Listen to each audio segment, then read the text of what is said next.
कुरुक्षेत्र के मैदान में जब अर्जुन अपने परिजनों से युद्ध करने के लिए असमर्थ थे, तब श्री कृष्ण भगवान जी उनको कहते हैं, तुम्हारे शत्रु अनेक प्रकार के कटु शब्दों से तुम्हारा वर्णन करेंगे और तुम्हारे सामर्थ्य का उपहास करेंगे।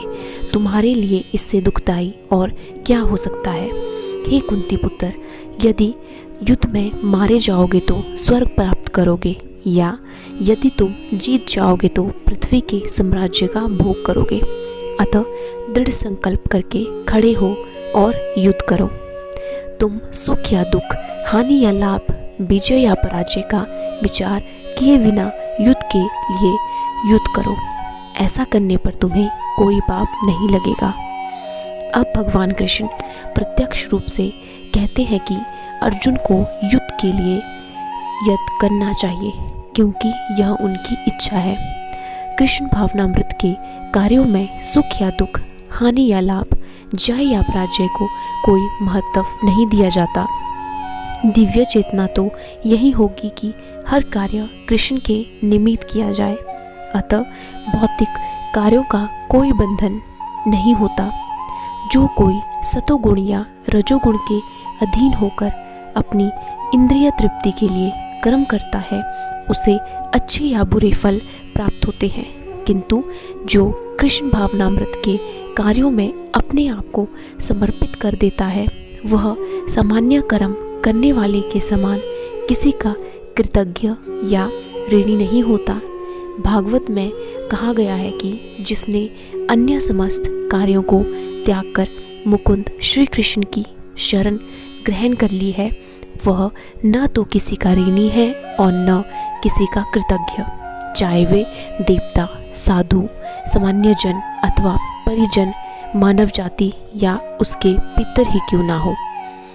कृष्ण ने अर्जुन को अप्रत्यक्ष रूप से इसी का ही संकेत दिया है। श्री कृष्ण जी कहते हैं, हे प्रतापुत्र, तुम यदि ऐसे ज्ञान से कर्म करोगे तो तुम कर्मों के बंधन से अपने को मुक्त कर सकते हो। अर्जुन का युद्ध न करने का प्रस्ताव इंद्रिय तृप्ति पर आधारित था। वह अपने प्रधान कर्तव्य को भुलाकर युद्ध से दूर रहना चाहता था, क्योंकि उसने यह सोचा कि धृतराष्ट्र के पुत्रों अर्थात अपने बंधु बांधवों को परास्त करके राज्य भोग करने की अपेक्षा अपने संबंधियों तथा स्वजनों को न मारकर वह अधिक सुखी रहेगा।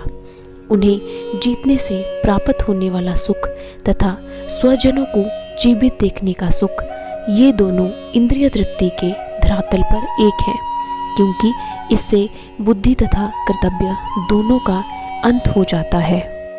सारे जीव भौतिक जगत में इंद्रिय तृप्ति के लिए कर्म करते रहते हैं और माया के वशीभूत होकर अपने को भोक्ता मानते रहते हैं।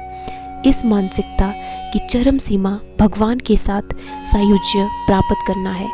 यह माया अथवा इंद्रिय तृप्तिजन्य मोह का अंतिम पाश है और अनेकानेक जन्मों तक इस तरह इंद्रिय तृप्ति करते हुए कोई महात्मा भगवान कृष्ण यानी वासुदेव की शरण में जाता है, जिससे परम सत्य की खोज पूरी होती है। अर्जुन ने कृष्ण की शरण ग्रहण करके पहले ही उन्हें गुरु रूप में स्वीकार कर लिया है। शिष्यस्तेहम शाधि माम त्वाम प्रपत्रम। फलस्वरूप कृष्ण अब उसे बुद्धि योग या कर्म योग की कार्यविधि बताएंगे, जो कृष्ण की इंद्रिय तृप्ति के लिए किया गया भक्ति योग है। जो भगवान की भक्ति या दिव्य प्रेमा भक्ति में या कृष्ण भावनामृत में स्थित होता है, वही भगवान की विशिष्ट कृपा से बुद्धि योग की यह अवस्था प्राप्त करता है। अतः भगवान कहते हैं कि जो लोग दिव्य प्रेमवश भक्ति में निरंतर लगे रहते हैं, उन्हें ही वे भक्ति का विशुद्ध ज्ञान प्रदान करते हैं। इस प्रकार भक्त सरलता से उनके चिदानंदमय धाम में पहुंच सकते हैं। मनुष्य को यह जान लेना चाहिए कि बुद्धि योग का अर्थ कृष्ण भावनामृत में पूर्ण आनंद तथा भक्ति के ज्ञान में कर्म करना है।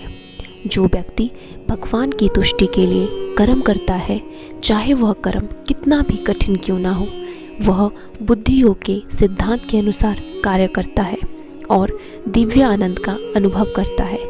ऐसी दिव्य व्यस्तता के कारण उसे भगवत कृपा से स्वतः संपूर्ण दिव्य ज्ञान प्राप्त हो जाता है और ज्ञान प्राप्त करने के लिए अतिरिक्त श्रम किए बिना ही उसकी पूर्ण मुक्ति होती है। कृष्ण भावना भावित कर्म तथा फल प्राप्ति की इच्छा से किए गए कर्म में विशेषतया पारिवारिक या भौतिक सुख प्राप्त करने की इंद्रिय तृप्ति के लिए किए गए कर्म में प्रचुर अंतर होता है। अतः बुद्धि योग हमारे द्वारा संपन्न कार्य का दिव्य गुण है।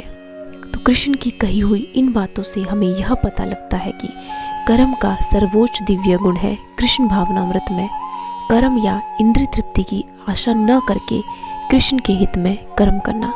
धन्यवाद।